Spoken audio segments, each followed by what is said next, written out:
I am Swati Khandelwal from विज्ञान विज्ञान channel और आज हम पढ़ेंगे क्लास 10 का chapter number 9 heredity and evolution. तो देखिए बच्चों, सबसे पहले हमको देखना है हेरिडिटी क्या होती है। बच्चों, आप नॉर्मली हर किसी के मुंह से सुनते होंगे ये तो जेनेटिकली आती है चीजें, ये इनकी फैमिली में हेरिडिटी है ना। किसी भी कई बार प्रॉब्लम्स भी सुनते हो, आपकी डायबिटिक है तो ये तो इनकी हेरिडिटी है, जेनेटिकली आती है, पेरेंट्स से, ग्रैंड पेरेंट्स से पेरेंट्स में आती है, पेरेंट्स से हम में आती है। तो यही हर चीज का हम स्टडी करेंगे कि ये होती क्या है और ये कैसे जनरेशन टू जनरेशन आती है। तो देखिए बच्चे, यदि देखें गौर से कि जो चाइल्ड होता है, मतलब जैसे मान लीजिए ये ग्रैंडफादर ग्रैंडमदर वाली जनरेशन है, ये तो इनसे फादर और इनसे मदर आए, ठीक है। मदर और फादर से जो ये जनरेशन आ रही है ना, इनको ऑफ स्प्रिंग या प्रोगेनी बोलते हैं। क्या बोलते हैं? ऑफ स्प्रिंग और प्रोगेनी बोलते हैं, ठीक है बच्चों। तो क्या होता है कि आप कई बार देखेंगे, देखिए कुछ तो जेनेटिकली सेम होता है, मतलब हम रिजेंबल कर लेते हैं कि हाँ भाई ये बच्चा इन पेरेंट्स का है, क्योंकि कई बार कितने आप देखेंगे शक्ल रिजेंबल करती है, आईज रिजेंबल करती हैं, कईयों का मतलब और भी कुछ बहुत सारी चीजें होती है जो रिजेंबल करती है, जिनके बेसिस पे हम कह जाते हैं कि नहीं ये इनके पेरेंट्स है। कई बार कहते हैं ना हम शक्ल मिल रही है, बिल्कुल। कई बार सिबलिंग्स की कितनी अच्छे से शक्ल मिलती है, तो वो क्या होता है, सब हेरिडिटी के अकॉर्डिंग आता है, हेरिडिटी की वजह से आता है। क्यों आता है? क्योंकि हमारे अंदर जीन्स होते हैं, वो जीन्स हमारी जनरेशन टू जनरेशन ट्रांसफर होते हैं, है ना। अब वही वाली बात है कि कभी कोई सा जीन डोमिनेंट हो जाता है, कभी कोई सा जीन डोमिनेंट हो जाता है, कभी मदर का हो जाएगा, कभी फादर का भी हो सकता है। तो देखिए ऐसा हो जाता है। तो सबसे पहले अब हम देखते हैं इसकी डेफिनेशन क्या होती है, हेरिडिटी की डेफिनेशन। और फिर कुछ आप देखेंगे वेरिएशंस भी होते हैं, कई बार होता है बच्चे मतलब पेरेंट्स से अलग भी होते हैं, और कुछ होती है वेरिएशन जो हम अक्वायर भी करते हैं, हम अपनी लाइफ टाइम में सीखते हैं, वो चीजें हमारे आगे नेक्स्ट जनरेशन में थोड़ी ना ट्रांसफर होती है। तो यही हमें यहाँ डिफरेंस करना है कि हेरिडिटी और वेरिएशंस वगैरह क्या होते हैं, कौन से हम कैरेक्टरिस्टिक्स तो आगे ट्रांसफर कर सकते हैं, कौन से कैरेक्टरिस्टिक ट्रांसफर नहीं होते हैं। तो सबसे पहले चलिए देखते हैं डेफिनेशन क्या होती है हेरिडिटी की। The process of passing traits और कैरेक्टरिस्टिक। यहाँ एक वर्ड आया है ट्रेट। ट्रेट किसे कह रहे हैं बच्चों? वही कैरेक्टरिस्टिक्स को ही कह रहे हैं। किसे कह रहे हैं? कैरेक्टरिस्टिक्स को।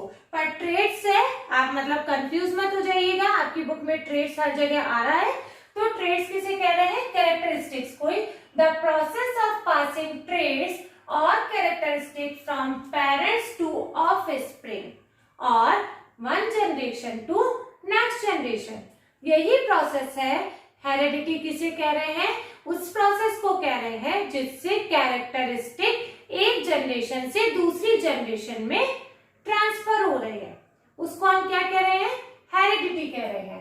देखिए बच्चों, यदि जैसे मान लीजिए फादर मदर होते हैं, फादर की आपको पता है पैटर्नल ग्रैंड पेरेंट्स और हमारे मैटरनल ग्रैंड पेरेंट्स, तो वहां से फादर एंड मदर है ना, उनकी जनरेशन से next generation father and mother, तो इनको तो हम कहते हैं पेरेंट्स। ओके, ये सब तो हो गए पेरेंट्स। अब इन पेरेंट्स से जो हमारी नेक्स्ट जनरेशन आती है, आपको पता है फर्टिलाइजेशन आप पूरा पढ़ चुके हैं, है ना, कि male gamete and female gamete मिलके जायगोट बनाएंगे, फिर पूरा बेबी बनेगा। तो वो जो जनरेशन आगे की आ रही है उसको हम क्या कह रहे हैं? ऑफस्प्रिंग और प्रोगेनी। क्या कह रहे हैं? ऑफ स्प्रिंग और प्रोगेनी कह रहे हैं उस वाले जनरेशन को, और ऊपर वाले जनरेशन मतलब जो हमारे पेरेंट्स हैं उनको पेरेंट्स कहते हैं। ओके, तो इनसे इनके अंदर जो कैरेक्टरिस्टिक्स का ट्रांसफर हो रहा है उसे हम क्या कह रहे हैं? हेरिडिटी कह रहे हैं। बच्चा देखो, आप देखेंगे जैसे ये आई लोब होती है, सॉरी ईयर लोब होती है हमारी, आप बहुत सब लोगों का अलग अलग देखेंगे, किसी का ये गोल होता है, किसी का ये यहाँ से अलग होता है, किसी का ये जॉइंट भी होता है ना। तो ये हर में अलग अलग होता है, ठीक है। किसी के पेरेंट्स का कैसा होता है, किसी के पेरेंट्स का कैसा होता है। इसी तरीके से आप आई लोब का कलर भी देखेंगे, आई बॉल्स का कलर देखेंगे। कई बार होता है कि फादर की ब्लैक हुई, ठीक है, मदर की भी ब्लैक हुई, पर है ना ऑफ स्प्रिंग यानी प्रोगेनी की ब्राउन हो गई, तो आप कहेंगे पेरेंट्स की तो ऐसी है ही नहीं, पर इसकी क्यों हो गई? हो सकता है उनके पैटर्नल ग्रैंडफादर और मैटरनल ग्रैंड पेरेंट्स और पैटर्नल ग्रैंड पेरेंट्स में उनके ऐसा हो, तो वहां से भी वो कैरेक्टरिस्टिक्स का ट्रांसफर होता है। यही हम आगे पढ़ेंगे कि वहां से भी कैसे होता है। जनरेशन का जरूरी नहीं है कि सिर्फ हमारे अंदर जो कैरेक्टरिस्टिक होंगे वो हमारे पेरेंट्स से ही आए होंगे। मतलब पेरेंट्स में कुछ ऐसे भी कैरेक्टरिस्टिक होते हैं जो पेरेंट्स में नहीं आए हुए होते हैं, पर उनके वो जीन्स होते हैं और वो हमारे अंदर आके इफेक्टिव हो जाते हैं, डोमिनेंट हो जाते हैं। तो यही बात ये यहाँ पर कही गई है। हेरिडिटी का प्रोसेस समझ में आ गया, जो कैरेक्टरिस्टिक हमारे ट्रांसफर हो रहे हैं, ठीक है। और वेरिएशंस क्या होते हैं बच्चों? देखिए हम सब ह्यूमन बीइंग्स हैं, हम सब ह्यूमन बीइंग्स हैं। कुछ कैरेक्टरिस्टिक तो जेनेटिक्स होते ही है ना, और कुछ होते हैं जो हमारे अंदर सब ह्यूमन टू ह्यूमन भी अलग अलग होते हैं, डिफरेंट होते हैं, जो अलग ही पहचाने जा सकते हैं कि ये इस फैमिली से है और ये उस फैमिली से है। कह देते हैं ना आप लोग, जैसे सिबलिंग्स होते हैं तो आप कह देते हैं कि ये एक फैमिली के हैं, फ्रेंड्स होते हैं तो अलग से ही पहचान में आ जाते हैं कि नहीं ये फ्रेंड्स है।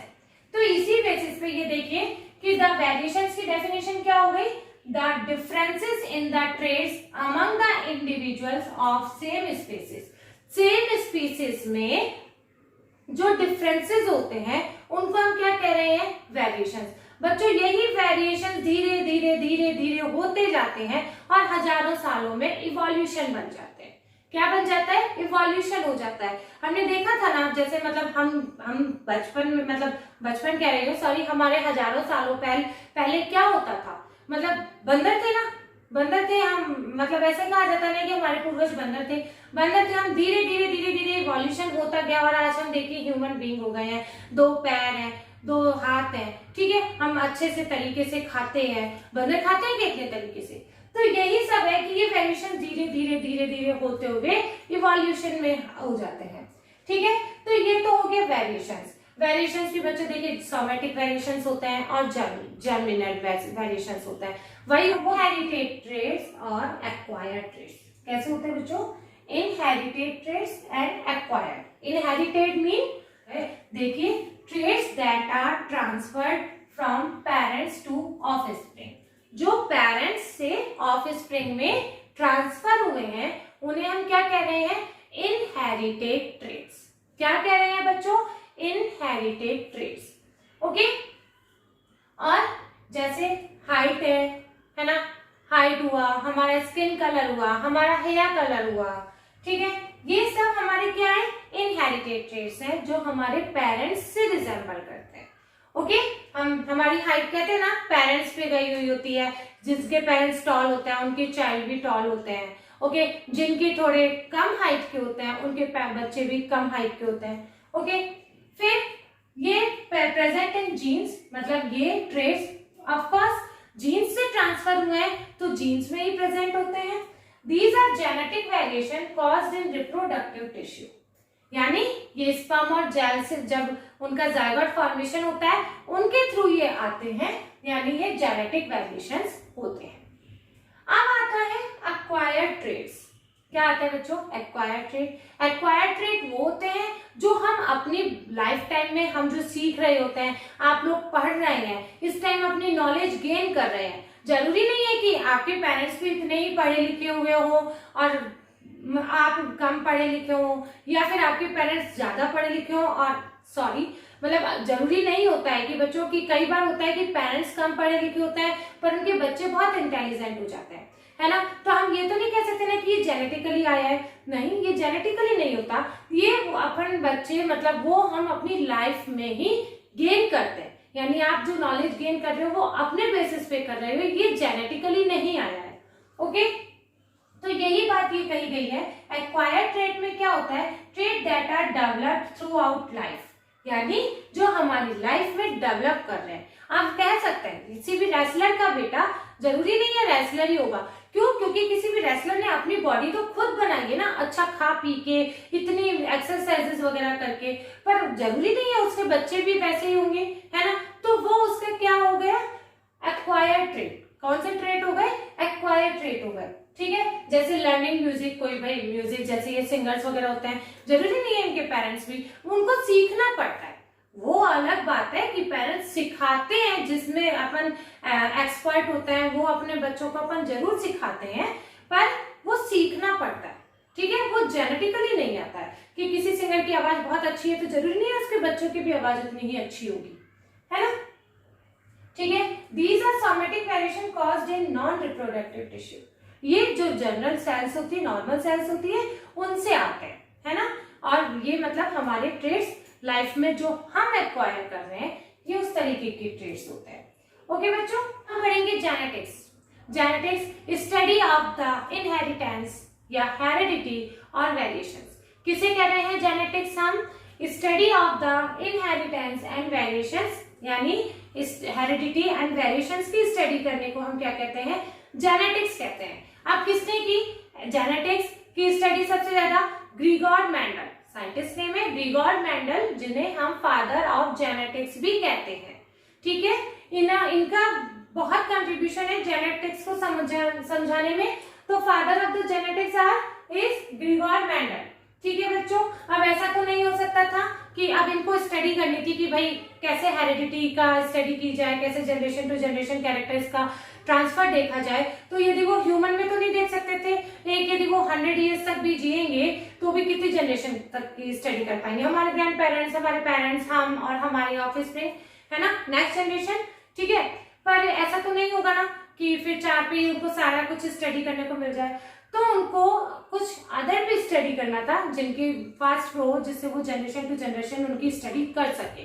तो इसलिए उन्होंने पी प्लांट को सेलेक्ट किया। क्या किसको सेलेक्ट किया? पी प्लांट को सेलेक्ट किया। बच्चों, पी प्लांट का बॉटेनिकल नेम क्या होता है? पायसम सटाइवम। क्या होता है? पायसम सटाइवम। इसके कुछ रीजंस थे कि इनको क्यों सेलेक्ट किया, वो हम देख लेते हैं। पी प्लांट बच्चों इजी टू ग्रो होता है। इनको ग्रो करने के लिए कोई ज्यादा मेहनत की जरूरत नहीं होती है, इजीली ग्रो हो जाता है। ऐसा कोई क्लाइमेट भी वो नहीं होता है कि कुछ मतलब कुछ फिक्स है ना। तो ये आराम से ग्रो हो जाते हैं, इजीली अवेलेबल।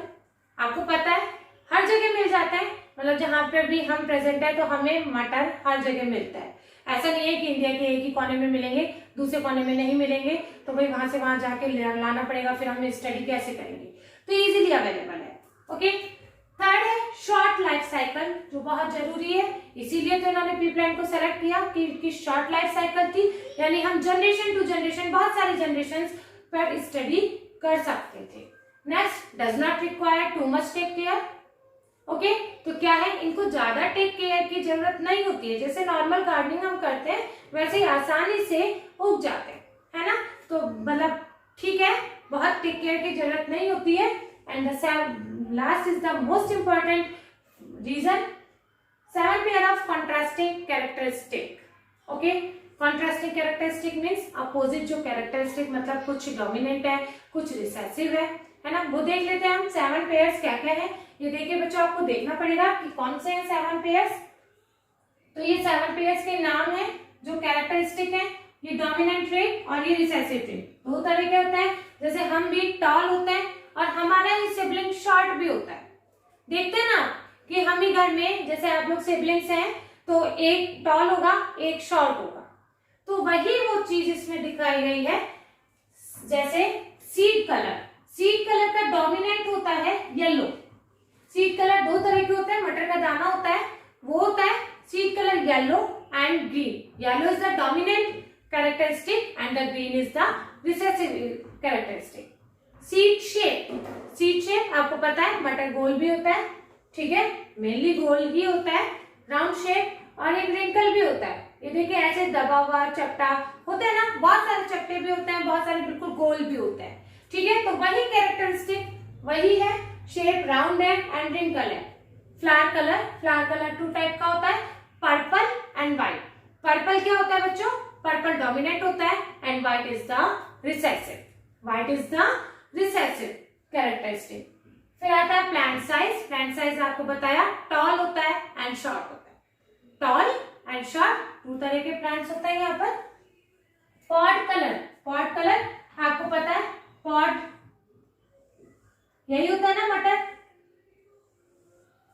ठीक है। तो सॉरी, पॉड कलर नहीं है, ये पॉट शेप है। पॉट कलर मटर का छिलका जो ग्रीन कलर का होता है ना, और वो रिसेसिव में येलो कलर का भी होता है। पॉट शेप कैसे होती है? इन्फ्लेटेड, फूली हुई होती है, कुछ बिल्कुल दबे हुए भी आते हैं, नॉर्मली हम भी देखते हैं, है ना। वो कॉन्स्ट्रिक्टेड होता है, सिकुड़ा हुआ होता है, ठीक है। फ्लावर पोजीशन, बच्चों फ्लावर पोजीशन होती है, एक ये पोजीशन होती है फ्लावर की, एक ये पोजीशन होती है, ठीक है। इसको हम कहते हैं एक्सियल, इसको हम कहते हैं terminal. Axial is the dominant trait, axial is the dominant trait and terminal is the recessive trait. अब आप कहेंगे dominant trait and recessive trait क्या होता है, तो हम देख लेते हैं इनको बच्चों। टर्म्स हैं, डेफिनेशंस नहीं आती है नॉर्मली, पर इनको बारे में हमें पता होना चाहिए, तभी आप आगे थोड़ा अच्छे से समझ पाएंगे, एग्जाम में भी क्वेश्चन जाता है, सॉल्व कर पाते हैं। Dominant traits, it is the one that express itself in the presence or absence of the recessive trait। क्या मतलब हुआ? ये कह रहे हैं कि डोमिनेंट में देखिए एक प्लांट है कैपिटल, मतलब लॉन्ग है, टॉल है, एक तो है टॉल, ठीक है, एक है शॉर्ट, ठीक है। ये टॉल है, ये शॉर्ट है, इसकी जो नेक्स्ट जनरेशन आएगी वो टॉल ही होगी, ठीक है। ऐसा नहीं होगा कि बीच का हो जाएगा, क्यों? क्योंकि अभी हम देखेंगे, क्योंकि tall is the dominant, tall is the dominant trait. और रिसेसिव ट्रेट किसे कहते हैं? It is the one that it's express itself in the only in the absence of the dominant characteristic. Okay, कब होता है रिसेसिव? जब dominant trait absent होगा तभी रिसेसिव अपने आप को एक्सप्रेस कर पाएगा, अदरवाइज नहीं कर पाएगा। बच्चों समझ रहे हो? रिसेसिव ओनली डोमिनेंस की एब्सेंस में ही एक्सप्रेस करेगा, अदरवाइज नहीं करेगा। तो ये तो हुआ पी प्लांट को लेने का रीजन। तो बच्चों कुछ अब और इम्पोर्टेंट टर्म्स हम देख लेते हैं, वो क्या है? देखिए सबसे पहले हम पढ़ेंगे अलील्स। अलील किसे कहते हैं बच्चों? Different type of the genes. Genes मतलब different type of the genes को हम अलील कहते हैं। जैसे हम यहाँ पढ़ेंगे कैपिटल टी और स्मॉल टी, तो अलील रेस्पॉन्सिबल फॉर टॉलनेस, जैसे ये अलील है ये टॉलनेस के लिए है, ये स्मॉल टी जो अलील है वो ड्वार्फनेस के लिए है। ऐसे ही कैपिटल आर और स्मॉल आर राउंड के लिए, राउंड सीड के लिए, और रिंकल सीड के लिए। इस तरीके से हम ये मतलब अलील हो जाते हैं जो डोमिनेंट और रिसेसिव को अलग अलग कैपिटल और स्मॉल से शो करते हैं। फिनोटाइप क्या होता है बच्चों? Physical appearance of a given organism. Physical appearance मतलब कोई प्लांट टॉल है तो टॉल, कोई प्लांट शॉर्ट है तो शॉर्ट, कोई प्लांट टॉल है तो टॉल, शॉर्ट है तो शॉर्ट, यानी physical appearance. Tall plant, dwarf plant, round seed, wrinkle seed, है ना। तो इस तरीके से यानी फिनोटाइप किसे कहेंगे? जैसे ये टी भी है तो इसमें भी आपको बताया था ना कि डोमिनेंट प्रेजेंस है तो डोमिनेंट ही होगा, तो ये भी टॉल ही होगा। और ये स्मॉल टी क्या होगा बच्चों? ये होगा शॉर्ट। तो ये जो टॉल और शॉर्ट है ये नहीं है कि ये टी फिनोटाइप है, ठीक है।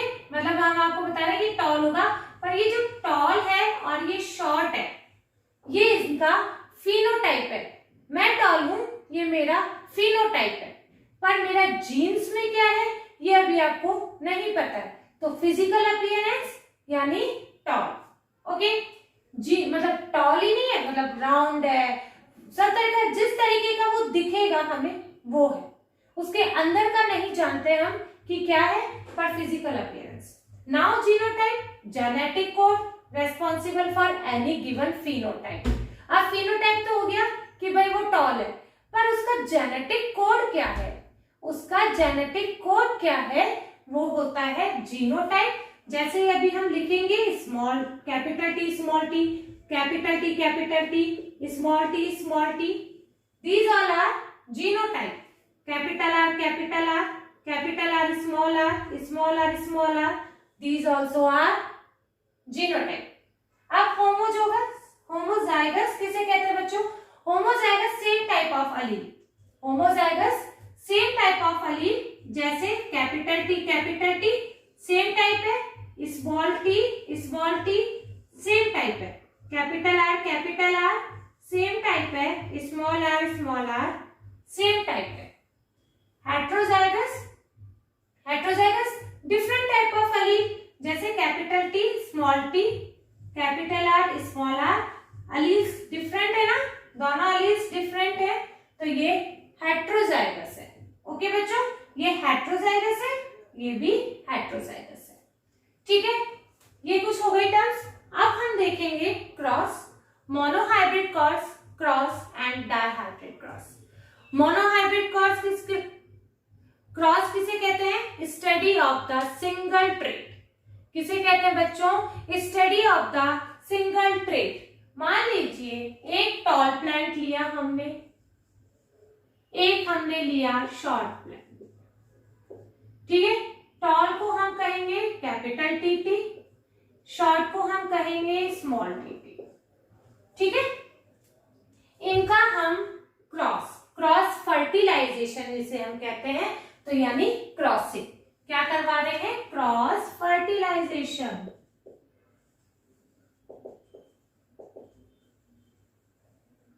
और आप कह सकते हैं क्रॉसिंग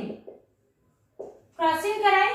तो देखिए, इसको इससे करा दिया तो capital T small T, first को ही इसके सेकंड से कराया कैपिटल टी स्मॉल टी, अब इसको इससे कराया कैपिटल टी स्मॉल टी, इसको सेकंड को सेकंड से कराया कैपिटल टी स्मॉल टी। यानी बच्चों देखो, पहले को आप इन दोनों से करा दोगे, फिर दूसरे को भी आप इन दोनों से करवा दोगे, ये आपकी आ जाएगी F1 जनरेशन। ये है पेरेंट्स, ये है आपकी F1 जनरेशन। F1 जनरेशन में आपने क्या देखा बच्चों? ऑल आर टॉल प्लांट्स है ना ये, यानी इनका फिनोटाइप क्या है? टॉल प्लांट्स है। अब हमको ये भी पता है कि जीनोटाइप मतलब ये कि देखिए इसमें शॉर्ट का भी आ रहा है, पर ये होंगे टॉल ही, क्योंकि इसमें डोमिनेंट कैरेक्टर प्रेजेंट है। अब बच्चों हमें क्या करना है? अब हमें F2 जनरेशन लेनी है, यानी इन दोनों में करवा दें हम, इसको और इसको। इनको जब हम क्रॉस करवाते हैं तो इसको कहते हैं हम सेल्फ फर्टिलाइजेशन और सेल्फिंग। क्या कहते हैं बच्चों? सेल्फिंग। ओके, इसको और इससे क्रॉस करवाते हैं हम, तो देखिए एक तो ये तरीका होता है कि फर्स्ट को जैसे इससे करवाया, फर्स्ट को करवाएंगे आप इसके फर्स्ट से कैपिटल टी, फर्स्ट को आप करवाएंगे इससे तो स्मॉल टी, फिर स्मॉल को करवाएंगे कैपिटल से। तो जनरली बच्चों कैपिटल को पहले लिखा जाता है, स्मॉल को बाद में लिखा जाता है, और फिर आप इसको और इसको करवाएंगे तो ये स्मॉल टी। ठीक है बच्चों, ये तो F1 जनरेशन थी जिसकी हमने सेल्फिंग करवाई, और ये अब आई है हमारी F2 जनरेशन। F2 जनरेशन में देखिए बच्चों, इसको और इसको ही करवाया है हमने जो हमें F1 जनरेशन में आया था। फिर इसको देखिए, हम पहले इसका एक पेरेंट का एक कैरेक्टर लेंगे और इसके हम दोनों से करवा देंगे। कैपिटल टी को कैपिटल टी से करवाया, फिर कैपिटल टी को स्मॉल टी से करवाया, फिर स्मॉल टी को कैपिटल टी से करवाया और स्मॉल टी को स्मॉल टी से। ओके, तो ये हमें मिल गया। अब इसको हम एक और तरीके से कर सकते हैं। ये थोड़ा सा आपको लगता है ना कि मिक्सअप हो गया है सब कुछ, तो इसके लिए प्यूनेट स्क्वायर दिया, जिसमें देखो यहां हमने लिख लिया कैपिटल टी स्मॉल टी, ठीक है, यहां लिखा कैपिटल टी और यहां लिखा है small T. This is Punnett square. ठीक है बच्चों, कुछ भी ले लो, मेल फीमेल। ओके, अब देखो इन दोनों को करवाएंगे इस स्क्वायर में, इस स्क्वायर में इन दोनों को करवाएंगे, ये एक्स्ट्रा हो गया, ठीक है ना बच्चों। इन दोनों को, इस स्क्वायर में इन दोनों का, अब इस स्क्वायर में ये वाला आना चाहिए और ये वाला आना चाहिए, और इस स्क्वायर में ये वाला और ये वाला आना चाहिए। देखिए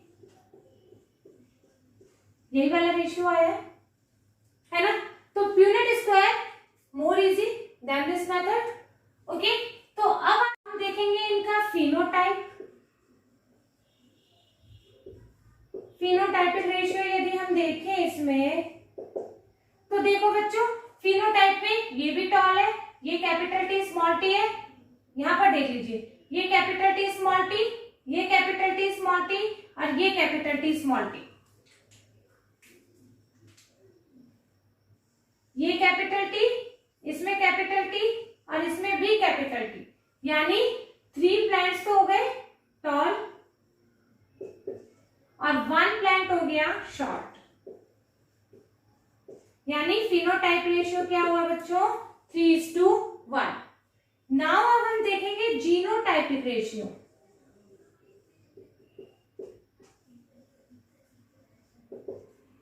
ठीक है, जीनोटाइपिक रेशियो में आप क्या देखोगे बच्चों, देखिए हमने आपको बताया था कितने तरह के जीनोटाइप्स हैं, capital T capital T, capital T small T और स्मॉल टी स्मॉल टी, ये जीनोटाइप है ना। जीनोटाइप हमने यहाँ पे देखे थे, genetic code responsible for given phenotype, ठीक है, तो ये जीनोटाइप है। अब कैपिटल टी वाला कितना है, 1, कैपिटल टी स्मॉल टी वाले कितने हैं, 2 और स्मॉल टी कितने हैं बच्चों, 1, यानी जीनोटाइपिक रेशियो इज द 1:2:1।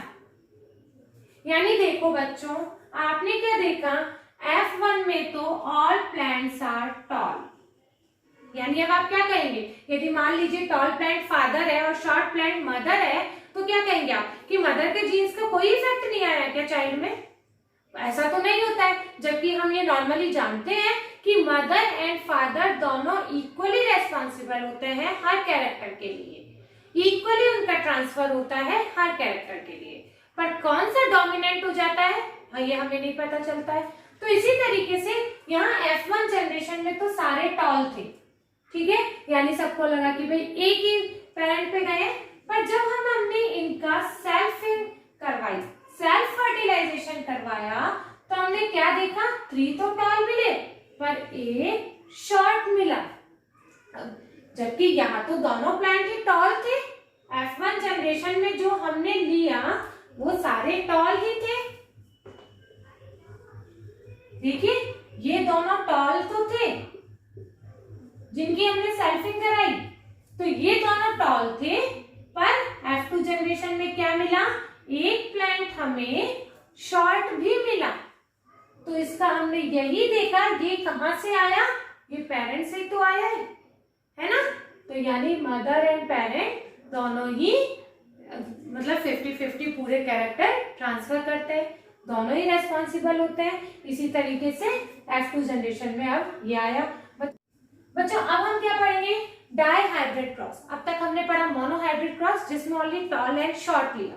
अब हम क्या पढ़ रहे हैं, dihybrid cross. Dihybrid cross के लिए देखिए बच्चों, एक हमने पढ़ा था सीड कलर और एक हमने पढ़ा था सीड की शेप। ये पढ़ी हमने येलो एंड ग्रीन, ये हमने पढ़ी राउंड एंड रिंकल। ये डोमिनेंट थे, ये रिसेसिव थे, याद है बच्चों, ऐसे ही पढ़ा था ना हमने, ठीक है। अब हमें क्या करवाना है, इनका क्रॉस फर्टिलाइजेशन करवाना है, इनके बारे में पढ़ना है एक साथ। तो बच्चों येलो को कैपिटल Y से और राउंड को, ये राउंड है, राउंड को कैपिटल R से, ओके। इसका करवाया हमने सीड कलर ग्रीन से, स्मॉल y कर दीजिए इसको, और रिंकल शेप को स्मॉल r कर दीजिए। ये हमें इस तरीके से इनके एलील्स हो गए, ठीक है। ये capital Y capital Y, capital R और स्मॉल वाई बाय और स्मॉल आर। ओके, अब इनके हम गैमेट्स लेंगे, कैपिटल वाई और स्मॉल आर। इनके गैमेट्स होंगे स्मॉल वाई और स्मॉल आर। ठीक है बच्चों, ये इनके बने गैमेट्स। ठीक है, गैमेट्स बने। अब हमें क्या करवाना है, इनका क्रॉसिंग करवानी है। अभी बताया था ना आपको, क्रॉसिंग या क्रॉस फर्टिलाइजेशन, यानी इनकी हमने क्रॉसिंग करवा दी तो वैसे ही बनेंगे। वाई आर को पहले कैपिटल वाई से ऐसे जैसे वो पूरी क्रॉसिंग हमने ली, तो F1 जनरेशन में जो इनका सबका मिक्सअप आएगा, हमने वहां देखा था कैपिटल टी और स्मॉल टी आया था ना, ऐसे ही यहाँ पर इनका आएगा capital Y small Y, capital Y small R. This is F1 generation. Okay, यानी जो डोमिनेंट है, यानी येलो एंड राउंड सीड, ये इनका फिनोटाइप हो गया। ठीक है, सारे यदि जब जैसे हमने वहां देखे थे वन कैरेक्टर में कैपिटल टी और स्मॉल टी ही आया था टॉल प्लांट से, वैसे ही यहाँ पर के F1 जनरेशन में capital Y capital R small R वो मिलेंगे। अब हमने इनका सेल्फ फर्टिलाइजेशन करवाएंगे।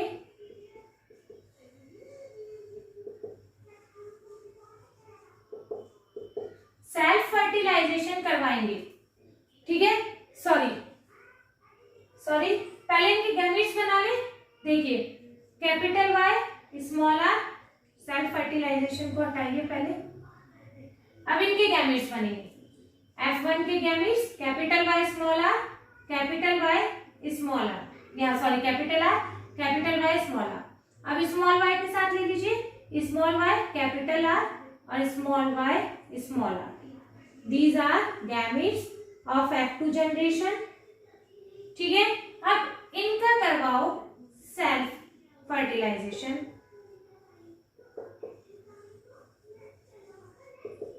ठीक है, इनका सेल्फ फर्टिलाइजेशन करवाते हैं। तो ठीक है, अब प्यूनेट बनाएंगे हम।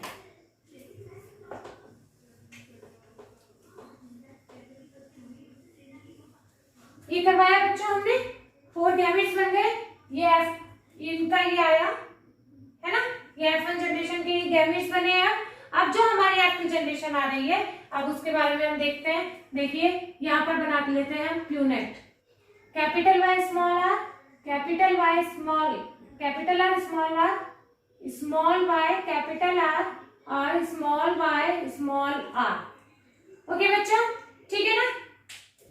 इसी तरीके से capital Y capital R, capital Y small R, small Y capital R, small Y small R.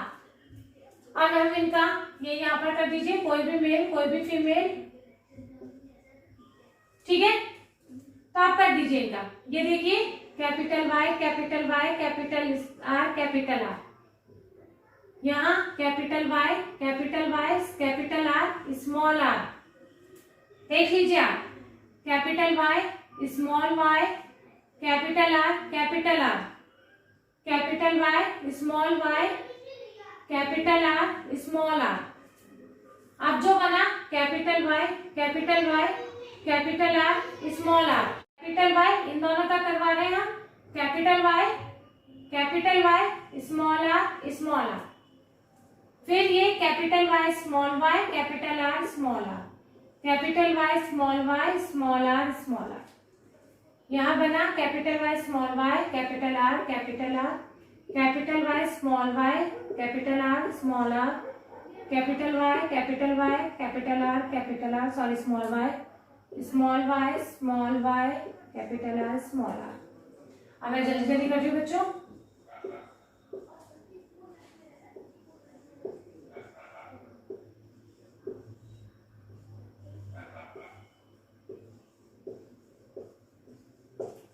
ठीक है, ये इस तरीके से हमारा बन गया प्यूनेट। अब आप देखिए ये जो हुआ ये येलो एंड राउंड सीड है ना, yellow and round seed, yellow round seed, yellow round seed, yellow round seed. ठीक है, तो आप आप यदि देखेंगे कि फिनोटाइप लगाते हैं हमें, जो हम डोमिनेंट थे, यानी येलो के एंड राउंड सीड। देखिए कैपिटल वाई आ गया तो ये येलो है, स्मॉल आर आ गया तो ये राउंड है, यानी 1, कैपिटल वाई स्मॉल आर और 1, कैपिटल वाई स्मॉल आर, वो सॉरी कैपिटल आर, एक और कैपिटल वाई कैपिटल आर, एक और यहाँ पर भी capital Y capital R, 1 capital R, ये स्मॉल आर आ गया, तो ये इसमें लेंगे। ठीक है बच्चों, तो ये आ जाएगा येलो एंड रिंकल सीड, ये आ गया है yellow and wrinkle seed. Okay, फिर ये कैपिटल वाई है कैपिटल आर है, इसमें आ गया capital Y small R, capital Y small R. ठीक है, ये कैपिटल वाई कैपिटल आर है, ये कैपिटल वाई कैपिटल आर है, ये स्मॉल वाई है कैपिटल आर है, यानी येलो के साथ ग्रीन एंड राउंड सीड,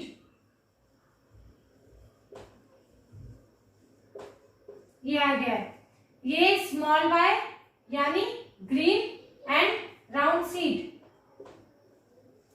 ठीक है, अब ये देखिए कैपिटल वाई है कैपिटल आर है, ये आ गया, ये कैपिटल वाई स्मॉल आर है, यानी यहां पर है, ये स्मॉल वाई कैपिटल आर है, ग्रीन एंड राउंड, और ये बिल्कुल छोटा है ना, ये छोटा मतलब सॉरी, ये ग्रीन है एंड रिंकल है,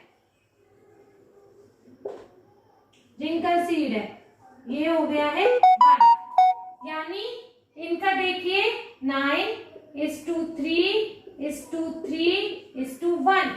आपने इस तरीके से ये जो फिनोटाइपिक रेशियो आया, यानी ये तो ऐसे थे जिनमें दोनों डोमिनेंट थे। ठीक है, और फिर 3 एक में एक रिसेसिव था, एक डोमिनेंट था तो दूसरा रिसेसिव था, और एक 3 एक उसमें ये रिसेसिव था ये डोमिनेंट था। ठीक है, पर एक 1 ऐसा था जिसमें दोनों ही रिसेसिव कैरेक्टर थे। जीनोटाइपिक रेशियो बच्चों थोड़ा सा टिपिकल हो जाता है, बहुत सारे हो जाते हैं, इसलिए not possible. Phenotypic ratio is 9:3:3:1, 1 यानी मेन जो दोनों में रिसेसिव ट्रेट लेकर आया था। मेंडल्स का जो उनकी समरी थी, जो उन्होंने लॉ ऑफ इनहेरिटेंस दिया, वो था सबसे पहले लॉ ऑफ डोमिनेंस। उन्होंने कहा some alleles are dominant which cover up the recessive characteristic, यानी आपको पता है कैपिटल टी और स्मॉल टी यदि है तो capital T is the dominant character जो कि रिसेसिव के कैरेक्टर को छुपा लेता है, यानी डोमिनेंट होता है। ठीक है, सेकंड है law of segregation. Law of segregation में ये कह रहे हैं an organism has 2 alleles for each gene but they can pass only 1 allele। आपको पता है बच्चों हर जीन में पेयर होता है, हमने भी देखा था जैसे कैपिटल टी था, कैपिटल स्मॉल टी था, पर जाइगोट फॉर्मेशन के टाइम केवल एक ही अलील का ट्रांसफर हो रहा था, तो वही बात इसमें कही जा रही है, they can pass only 1 allele। Third है लॉ ऑफ इंडिपेंडेंट असॉर्टमेंट। ठीक है, genes found on separate chromosome are inherited independently. जो जीन्स सेपरेट क्रोमोसोम्स पे प्रेजेंट है वो सेपरेटली ही जाते हैं, है ना, नेक्स्ट जनरेशन में। जैसे हमने देखा कैपिटल वाई स्मॉल आर, तो ये कैपिटल वाई स्मॉल आर, अब ये जरूरी नहीं है कि कैपिटल आर के साथ ही जाएगा, स्मॉल आर के साथ भी चला जाता है ना, कैपिटल आर स्मॉल वाई के साथ भी चला जाता है, देखा था। तो इसलिए ये यही कह रहे हैं सेपरेट क्रोमोसोम पे जो प्रेजेंट है वो एक दूसरे पे डिपेंड नहीं करते हैं, कैसे भी जा सकते हैं। Law of unit character, for each character there is a pair of contrasting gene. आपने देखा, ये तो फैक्ट है, हमने पढ़ाई है कि हर पेयर का कॉन्ट्रास्टिंग जीन होता है, और ये मतलब हर पेयर का क्या कह रही हूँ, for each character her character के लिए एक पेयर होता है जो कि उनके कॉन्ट्रास्टिंग जीन्स पे होता है, ठीक है, वो पेयर में प्रेजेंट होता है, अकेला कभी प्रेजेंट नहीं होता है। तो बच्चों ये तो अब हमने पढ़ लिए मेंडल्स के लॉ जो उन्होंने हेरिडिटी को देखते हुए दिए। अब हम देख रहे हैं सेक्स डिटर्मिनेशन